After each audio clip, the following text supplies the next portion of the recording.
सोलापुरात आता पारा 40 पार गेलाय। तापमानाचा फटका गेल्या काही दिवसांपासून सोलापुरात पारा 40 पार गेलेला दिसतोय। उष्णता वाढल्याने जिल्हा परिषदेच्या शाळा आता 12 वाजता सोडण्याचा निर्णय घेण्यात आलाय। दुपारी 12:30 वाजता ची वेळ पालकांसाठी धोक्याची आहे। त्यामुळे दरम्यान उन्हाची तीव्रता वाढत असल्याने जिल्हा परिषदेच्या शाळा सकाळच्या सत्रात भरवल्या जात आहेत। कॉमस्कोर नुसार आता isakal.com आहे देशातील नंबर 1 ची मराठी न्यूज वेबसाईट। प्रत्येक अपडेटसाठी isakal.com ला नक्की भेट द्या।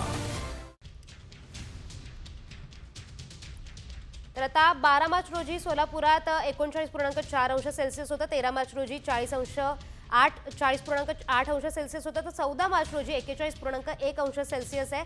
15 मार्च रोजी 40.3 अंश सेल्सिअस होतं। तर 16 मार्च रोजी 40.4 अंश सेल्सिअस नोंदवण्यात आलंय।